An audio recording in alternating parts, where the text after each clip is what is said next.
Assalamualaikum warahmatullahi wabarakatuh.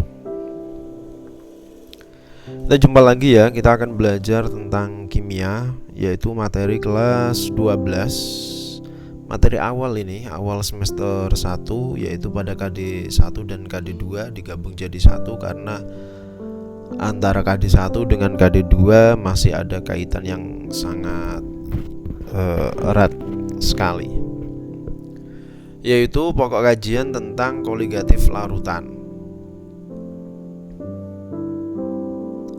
Lingkup materi pada sistem koligatif larutan yaitu meliputi yang pertama penurunan tekanan uap, yang kedua kenaikan titik didih, yang ketiga penurunan titik beku, dan yang keempat membahas tentang tekanan osmotik.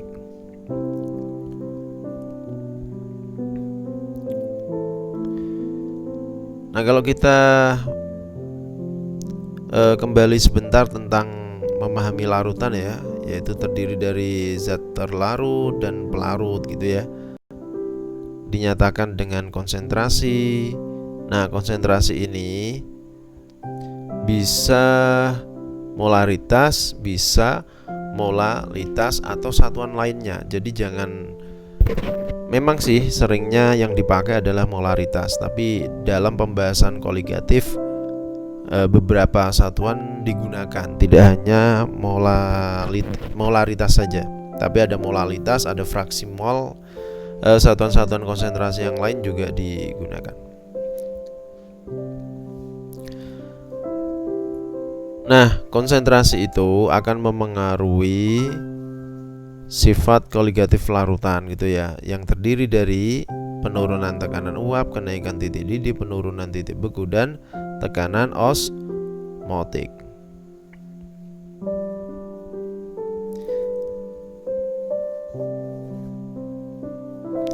Secara garis besar yang akan kita pelajari, rumus-rumusnya ada di sini semua nih.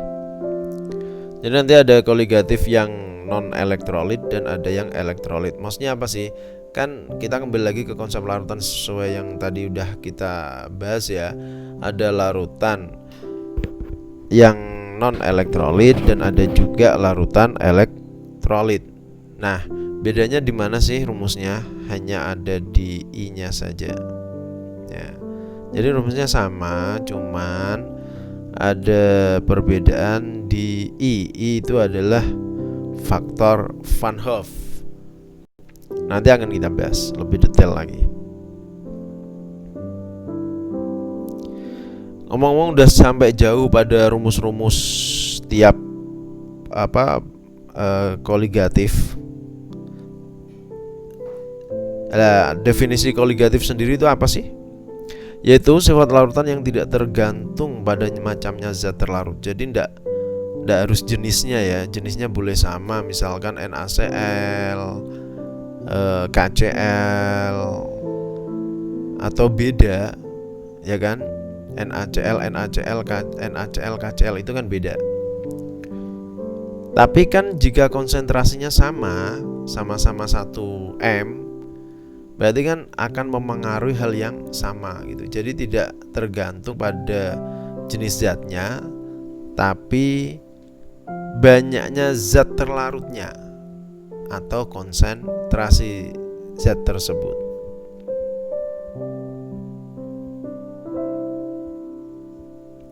Nah, sebelumnya kita harus mengenal karakteristik dari air itu sendiri ya. Ada titik triple air, dimana di posisi B itu adalah titik triplenya. Nanti air bisa berupa padat, ya kan? Di posisi sebelah sini nih padat. Dan bisa berupa cair dan bisa juga nanti berupa gas. Jadi air itu unik. Satu waktu dia bisa berfase padat ketika suhunya 0 derajat Celcius pada tekanan kamar ya. Dan satu waktu dia, atau umumnya dalam suhu kamar tekanan 1 atm, dia sifatnya cair. Nah, jadi air itu punya karakteristik yang khusus tadi ya. Dan bisa juga air itu berwujud gas atau menguap.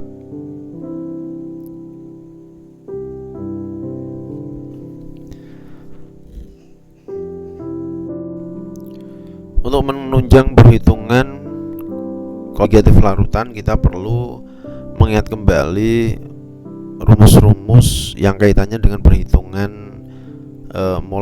konsentrasi ya. Yaitu yang pertama molaritas. Ini sudah sangat-sangat populer banget kan, di kelas 11 juga sering muncul pada asam basa dan sebagainya. Terus masih ingat kan tentang pengenceran rumusnya? Nah, dan pencampuran.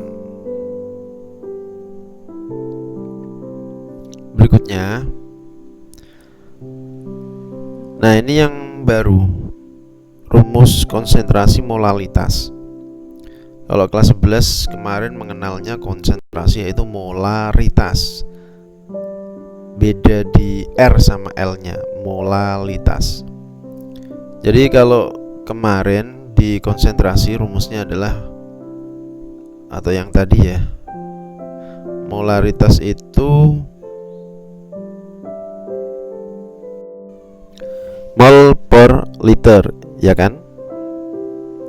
Sedangkan untuk molalitas itu adalah mol per satuan kilogram. Jadi kilogram di sini adalah kilogram pelarut. Kalau yang tadi itu per liternya ini adalah larutan. Ada beda di situ ya. Jangan sampai keliru. Terus hubungan antara molaritas dengan molalitas itu bagaimana sih?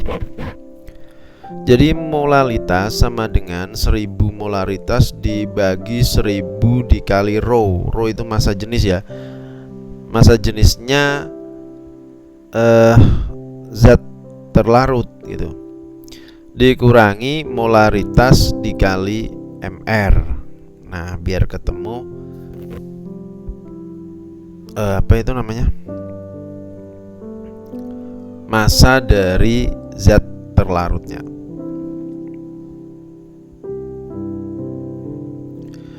Oke.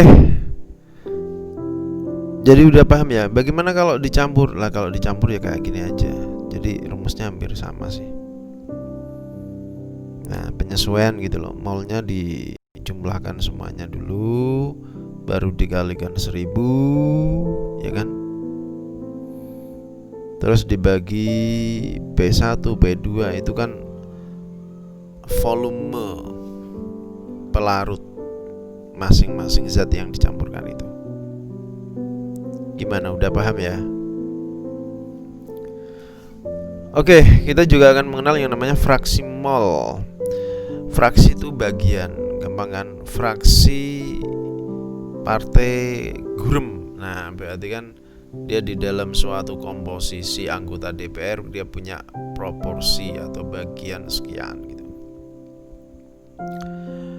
XT berarti fraksi mol zat terlarut. Itu rumusnya berarti adalah mol zat terlarut dibagi jumlah dari mol yang ada di sana, yaitu terlarut dan pelarut, itu dijumlahkan.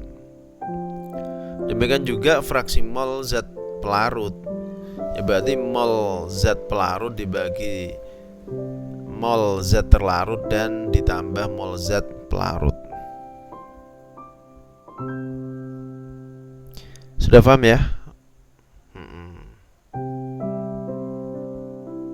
Kalau hubungan molalitasnya, nah ini.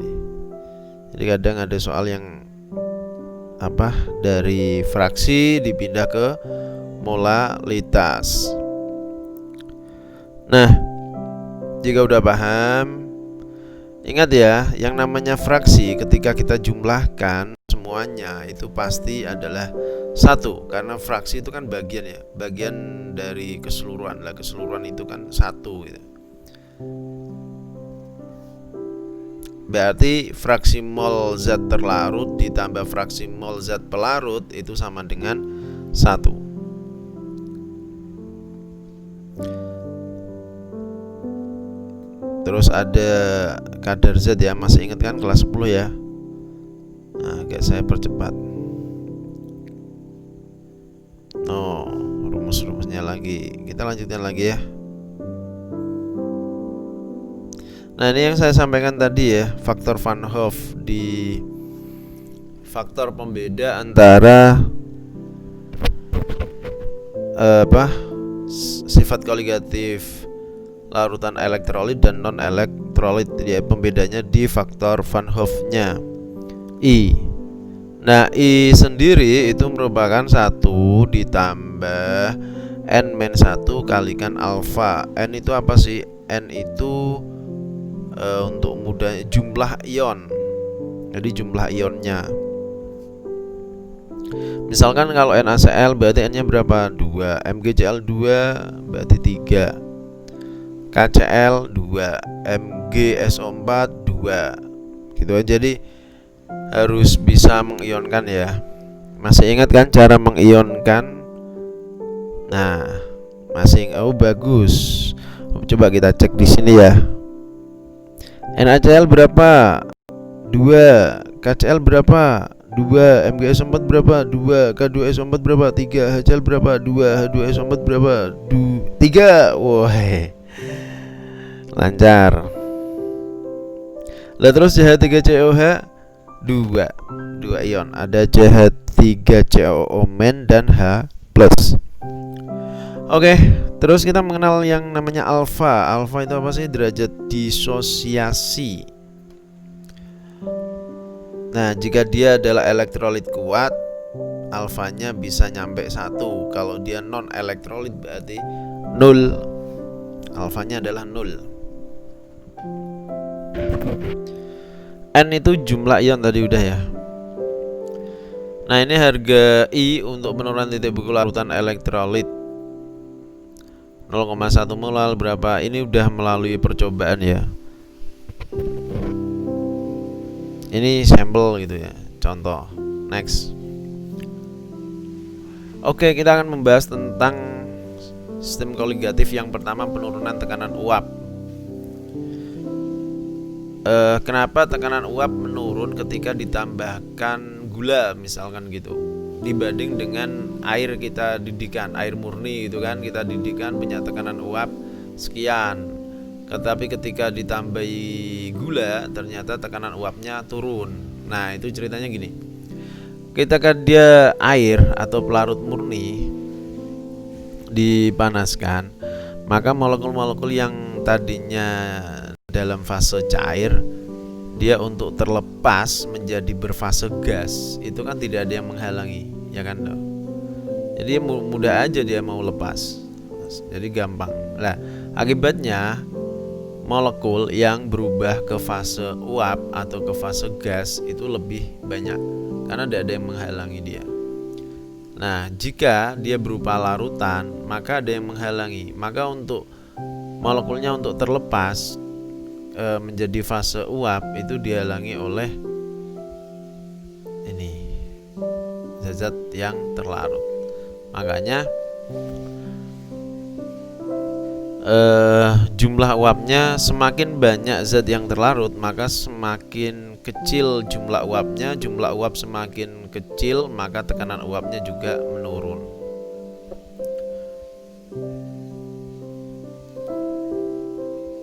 Nah, ini contoh tekanan uap jenuh air pada berbagai suhu ya. Ini hanya ilustrasi saja, cukup diketahui. Saya sendiri juga tidak hafal. Kenapa ya? Emang karena tidak harus dihafal data-data seperti ini.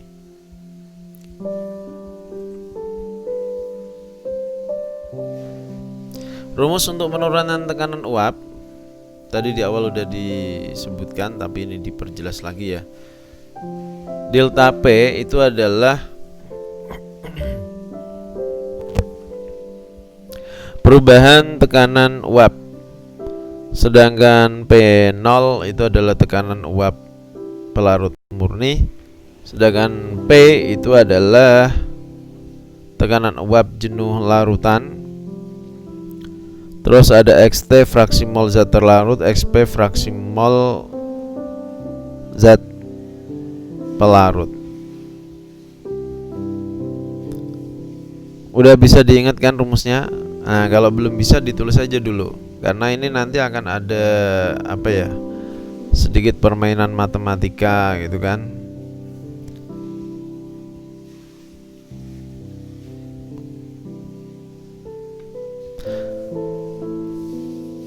Tekanan uap tinggi berarti menunjukkan zat tersebut mudah menguap. Jika tekanan uap rendah berarti sukar menguap gitu. Oke, kita langsung aja masuk pada soal. Tentukan tekanan uap larutan glukosa Mr 180 dengan konsentrasi 18%, massa pada suhu 20 derajat Celcius, di mana P0-nya sama dengan 31,82 mmHg, adalah sebagai berikut. Yang pertama, kita mengubah dulu dari 18% massa, kita ubah menjadi fraksi. Caranya bagaimana? Ya gampang lah. Massa airnya kita hitung dulu ya, 100 kurangi 18 berarti kan sama dengan 82. Nah, terus dari 82 gram itu kita hitung molnya. Mol airnya 82 dibagi 18 4,6. Mol glukosa itu 18 dibagi 180 sama dengan 0,1 mol. Nah, dari situ kita bisa menghitung XP-nya. XP berarti kan fraksi mol pelarut. Kok menggunakan XP? Ya benar kan? Untuk mencari P itu kita menggunakan XP. Sedangkan untuk mencari delta P kita menggunakan XT. Nah, masih ingat rumusnya enggak? Oke, kita balik lagi. Rumusnya. Oke, masih ingat? Kita balik ya. Setelah dihitung-hitung ternyata ketemu 17,19 mmHg. Nah, mudah kan? Tentukan uap suatu larutan dalam mmHg yang dibuat dengan melarutkan 18,3 gram NaCl Mr sama dengan 58,5 dalam 500 gram H2O Mr 18 pada suhu 70 derajat Celcius. Tekanan uap air pada suhu 70 derajat Celcius adalah 233,7 mmHg. Karena ini NaCl, maka kita perlu menentukan faktor Van Hoff. Kenapa? Karena ini kan elektrolit, ya kan? Nah, kalau elektrolit perlu menentukan faktor Van Hoff-nya. Karena tidak ada keterangan lain, maka ya, jika tidak ada keterangan lain, maka faktor Van Hoff sama dengan jumlah ion. Nah, oke, saya ulangi lagi ya. Jika tidak ada keterangan alfa dan sebagainya, maka faktor Van Hoff atau I itu sama artinya jumlah ion karena alfanya dianggap 1. Nah, dengan berbagai proses ya, jadi 0,32 mol, 27,78 mol ya. Ini pakai hitungan-hitungan. Jadi ketemu ini. Jadi tekanan uap larutan NaCl itu adalah 228,6 mmHg. Tambah, oke.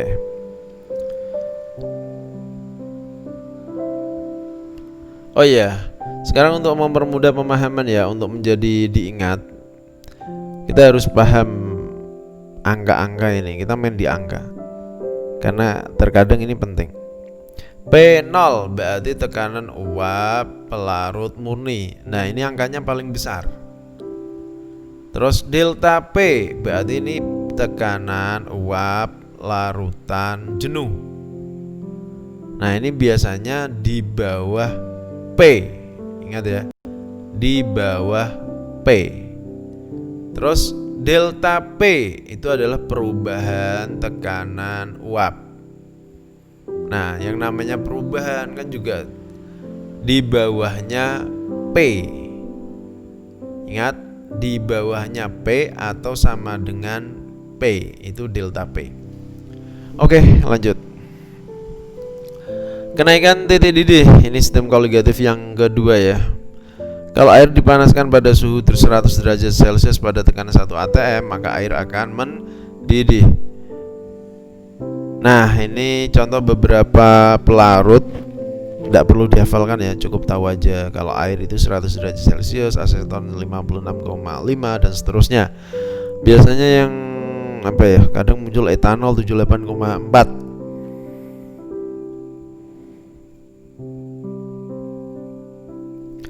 Ini rumusnya untuk titik didih ya, delta TB sama dengan TB dikurangi TB larutan dikurangi TB pelarut.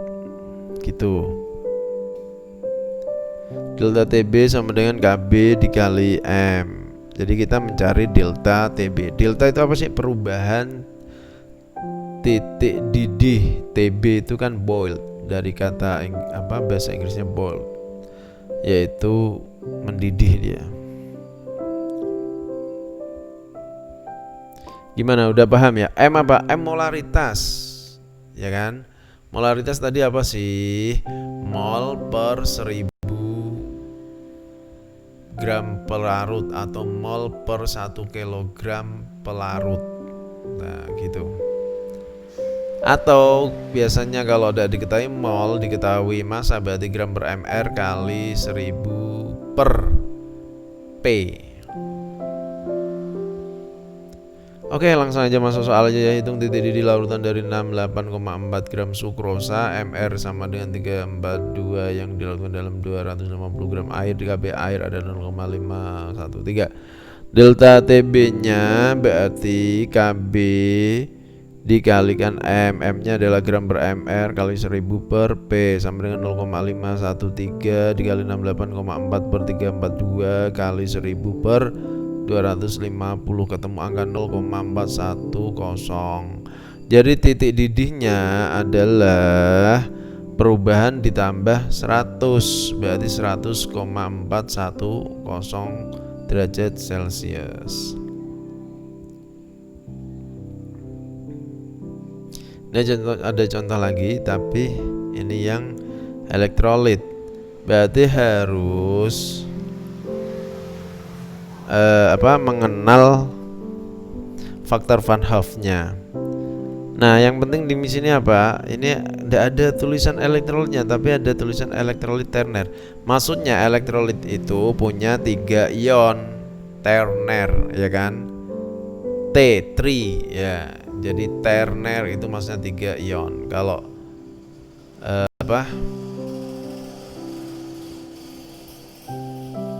Kalau diner atau biner berarti itu adalah 2 ion. Gimana, udah paham kan?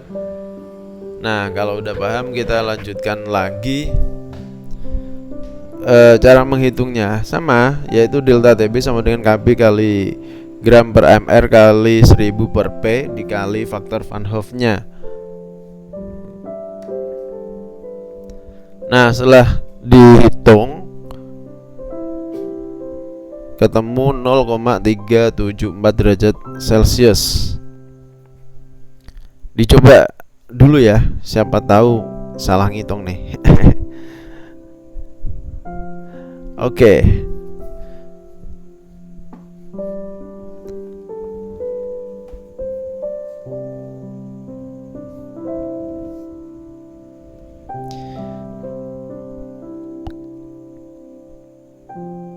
Berikutnya yang ketiga dari koligatif larutan, yaitu penurunan titik beku.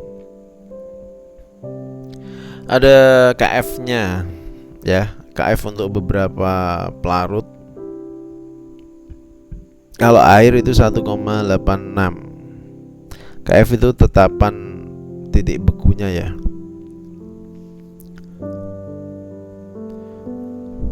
Oke, yang lainnya silakan dipahami. Ini tidak harus dihafal. Biasanya dalam soal juga dicantumkan karena memang hampir semua soal-soal kimia karakternya itu sudah karakter high order thinking, yaitu berpikir tingkat tinggi. Jadi jarang kalau di pelajaran kimia ditanyakan apa yang ada di bacaan atau keterangan-keterangan yang di situ. Jarang banget lah, hampir tidak ada mungkin. Nah, itu namanya high order thinking. Nah, oke. Penurunan titik beku dengan rumus sebagai berikut. Oke, udah paham? Mirip banget kan dengan kenaikan titik didih, sangat mirip rumusnya. Oke, next.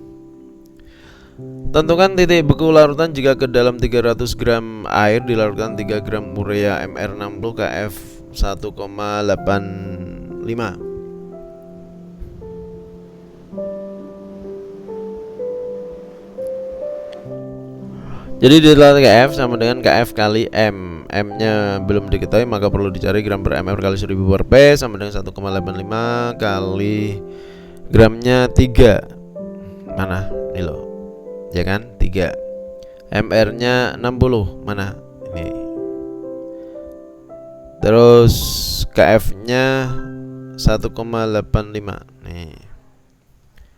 Nah, terus 1000 di mana? 1000 kan rumus. Ya kan? Masuk. Jadi gram per ml kali 1000 per P. Nah, P-nya berapa? 300 nih. P-nya pelarut ini. Massa pelarut 300 gram. Ketemu 0,308 derajat Celcius. Nah, jadi titik bekunya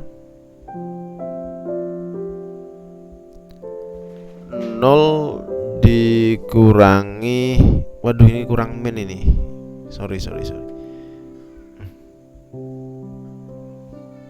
Harusnya ini min 0,308 derajat Celcius. Oke, next. Contoh soal lagi ya, penurunan titik beku ya. Suatu larutan yang mengandung 2 gram asam cuka MR60 dalam 250 gram air membeku pada suhu 0,252 derajat Celcius. Hitung derajat ionisasi asam cuka tersebut di mana KF air sama dengan 1,8. Larutan asam cuka mengalami ionisasi. Nah, ini tadi udah tak jelaskan. Berapa sih jumlah ionnya asam cuka? 2. Jadi N-nya 2. Nah, nanti tergantung alfanya berapa. Di sini ada alfa enggak?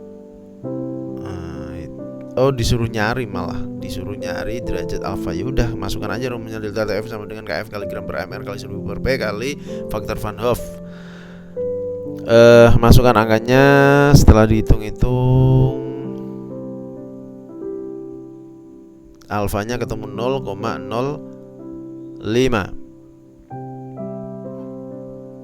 Gimana? Udah paham kan? Jangan cepet-cepet. Oke, tidak cepet-cepet. Nah, wes tak kasih. Ini tak ganti dulu pointer aja.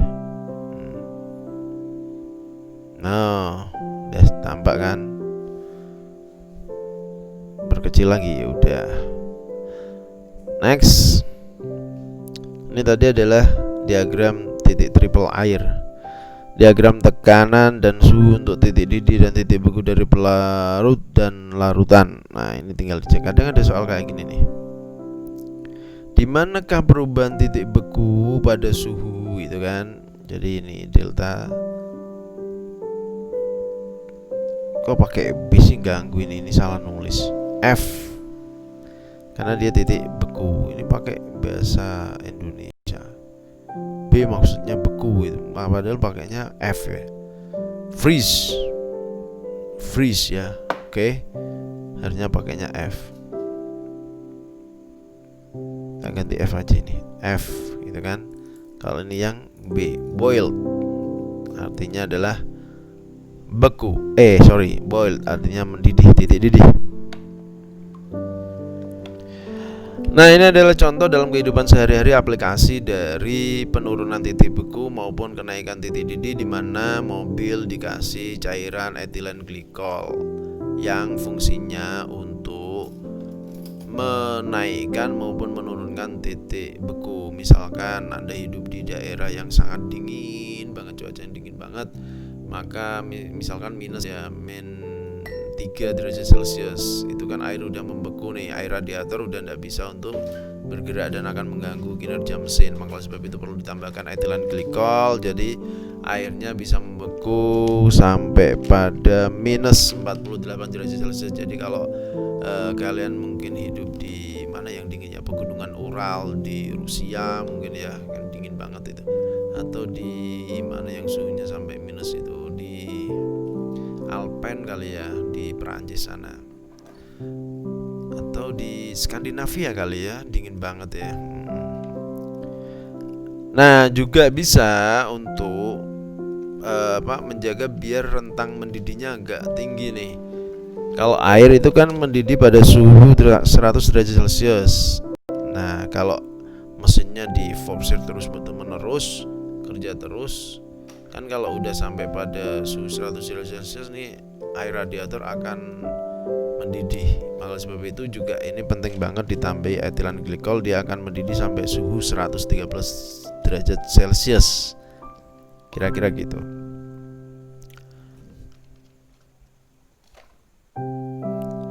Yang terakhir untuk pembahasan kali ini tentang sifat koligatif larutan, yaitu tekanan osmotik. Nah, kita harus kenal dulu yang namanya membran semi permeable. Kenapa tekanan osmotik itu ada? Ini gejala alamiah. Jadi sesuatu yang terjadi spontan gitu. Karena memang ada yang diperkenankan lewat, ada yang ditahan lewat membran semi permeable itu. Kalau air biasanya diperkenankan lewat. Kalau molekul yang lebih besar dia ditahan, tidak boleh lewat di membran semi permeable. Kita lihat rumusnya dulu ya, pakainya pi. Kalau di fisika mungkin pakai P ya, karena ini lebih spesifik pada osmosis, maka pakainya pi. Dan M-nya adalah molaritas. Masih ingat kan rumus molaritas? Sedangkan R-nya adalah tetapan gas, yaitu 0,08205. Dan T-nya adalah suhu mutlak, pakainya suhu Kelvin. Jadi kalau pakai Celsius dikonversi ke Kelvin tinggal ditambahkan 273. Nah, kita akan melihat dari ini. Ini kan ada membran semi permeable yang ada di sini ya kan. Ini ada semacam pipa dimasukkan, ada membran semi permeable di sini. Nah, yang tadinya kan dia di sini ya posisinya ya. Posisinya di sini. Tadinya ini mula-mula, ini akhirnya gitu maksudnya. Nah, setelah masuk ke air, dia kan punya tekanan nih osmotik, dimana air yang ada di sini, air loh ya, kan pelarutnya air, dia akan ketarik, kesedot ke atas ini, gitu. Nah, syaratnya di sini konsentrasinya harus lebih tinggi. Kalau konsentrasinya rendah, ya udah bisa narik lah. Begitu. Jadi kalau mudahnya itu mengalirnya air dari konsentrasi rendah ke konsentrasi tinggi. Jadi yang mengalir itu pelarutnya, tidak semuanya, karena akan diseleksi pakai lewat membran semi permeable itu, yang menyeleksi hanya air saja yang bisa lewat. Contoh lagi nih gambarannya. Jadi semula itu kan sama ukurannya. Nah, tapi konsentrasinya beda, dan di tengah-tengah dikasih membran semi permeable. Terus di bagian yang sebelah sini itu konsentrasinya tinggi, sedangkan yang ada di sini itu konsentrasinya rendah. Maka oleh sebab itu kan intinya pengen menyeimbangkan konsentrasinya kan biar sama gitu kan, sebelah kanan dengan sebelah kiri. maka air yang mengalir ini. Nah, air akan mengalir lihat ke sini. Nah, air mengalir ini sekaligus dia menyeimbangkan konsentrasi baik yang ada di kanan maupun yang ada di kiri. Begitu. Makanya akan ada beda ketinggian. Nah, jadi dia turun dan ini naik, tapi konsentrasinya akan menjadi sama. Nah, itu namanya terjadinya osmosis. Lah terus tekan osmosisnya di mana? Nah, ini kan tadinya dia bergerak, ya kan? Kalau secara spontan dia bergerak. Nah, agar tidak terjadi pergerakan osmosis, maka harus ada yang menahan atau menekan. Nah, disitulah yang disebut sebagai tekanan osmosis. Ini loh di sini. Jadi tadinya dia mau bergerak, ditekan, maka tidak jadi bergerak kan. Nah, tekanannya berapa untuk? Kan tekanannya berarti kan sama dengan tekanan zat ini, cuman arahnya berbeda sehingga dia akan tertahan. Begitu. Oke, next. Ini seperti ilustrasi tadi ya. Lanjut.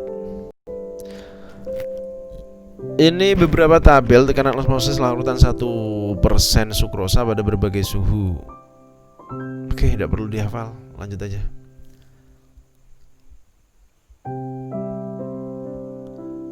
Oke, jika suatu larutan mempunyai tekanan osmotik lebih rendah daripada lainnya disebut hipotonis. Terus jika lebih tinggi namanya hipertonis. Jika sama berarti namanya isotonis. Nah, minuman isotonis itu artinya maksudnya apa?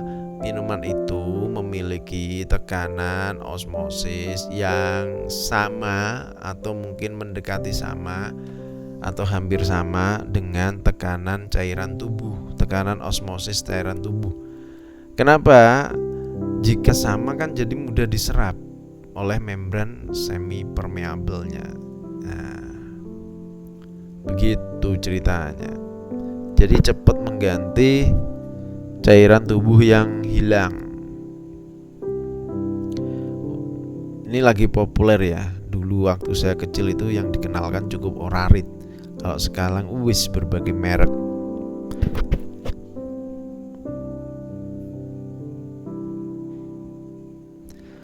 Oke, kita akan belajar soalnya. Sebanyak 17,1 gram sukrosa MR342 dilengkapi dalam air hingga volume 250 ml. Hitung tekanan osmotik larutan tersebut pada suhu 27 derajat Celcius, di mana R sama dengan 0,082. Nah, dan seterusnya. Kita konversi dulu dari suhu Celcius ke suhu Kelvin. Nah, tinggal ditambahkan 273. 27 tambah 273 sama dengan 300 Kelvin. Tidak ada derajatnya kalau Kelvin. Kenapa? Karena suhu mutlak. Kenapa disebut suhu mutlak? Karena dia menunjukkan bahwa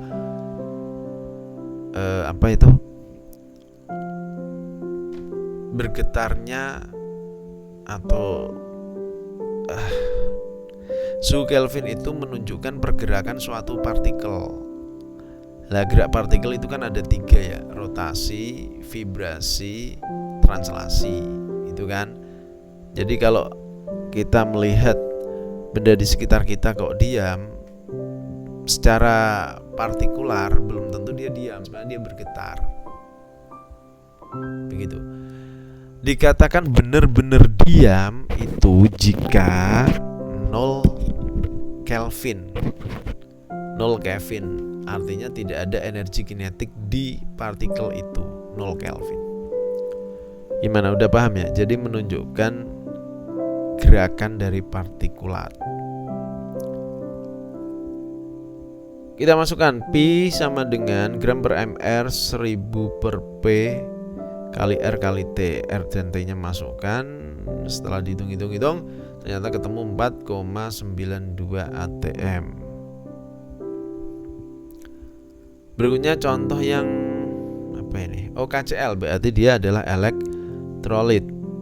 Larutan 0,5 mol KCl membeku pada suhu min 1,7 derajat Celcius. Hitunglah tekanan osmotik pada suhu 0 derajat Celcius.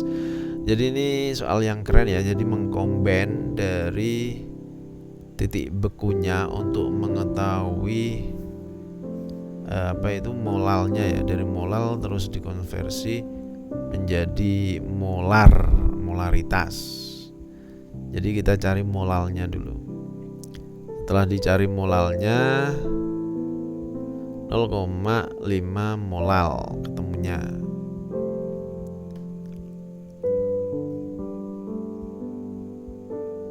Oke. Jadi delta TF KF kali M kali I itu faktor Van Hoff ya. I-nya setelah dihitung 1,828. Nah, setelah I ketemu berarti kita bisa menemukan yang namanya molal. Molalnya adalah 0,5. Loh, molnya udah ada deh. Ngapain nyari I ya kan? Ya udah enggak apa-apa wis. Nah, karena kita menganggap 0,5 molar sama dengan 0,5 M molaritas, maka tinggal dimasukkan aja 0,5 kali 0,82 kali 273 kali 1,828. Ketemu tekanan osmotiknya adalah 20,46 atm. Kok masih 273 kan 0 derajat Celcius. 273 tambah 0 tetap 273. Kok ini kok dianggap sama? Iya, karena gini.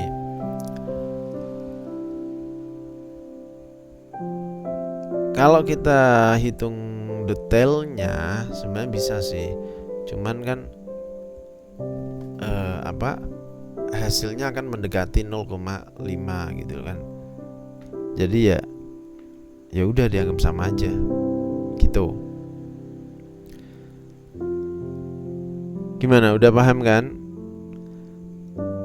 Oh, mau bertanya rumusnya dari molaritas diubah ke molal.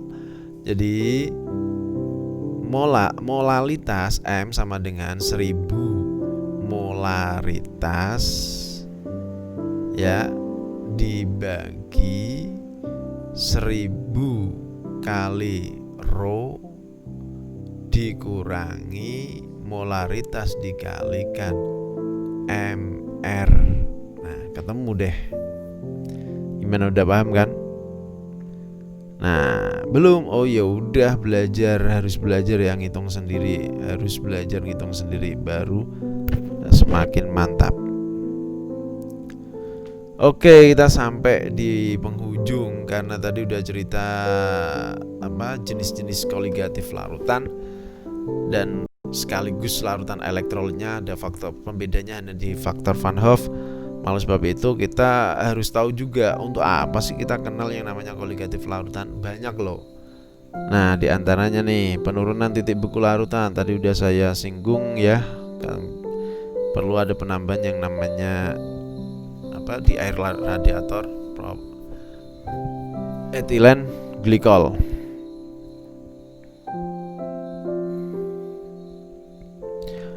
Terus kenaikan titik didih larutan, ini penyulingan komponen-komponen pada minyak bumi. Penurunan tekanan uap larutan, kolam apung, ya kan? Tingginya kadar garam di laut mati itu juga mengakibatkan sedikit air yang menguap karena kadar garam di laut mati kan sangat-sangat tinggi sekali. Salinitasnya itu tinggi banget. Bahkan kalau Anda tidak perlu bisa renang ke sana itu akan terapung karena kadar garamnya yang sangat tinggi.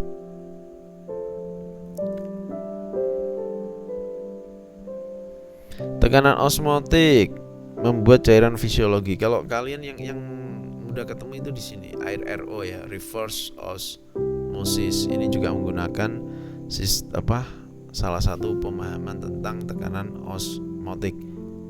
Nah, silakan aja dicek tentang reverse osmosis yang dijual-jual di sekitar kita. Itu pasti memiliki membran semi permeable untuk membebaskan air dari pelarut-pelarut atau pengotornya dan sebagainya. Oke, silakan dibaca ya.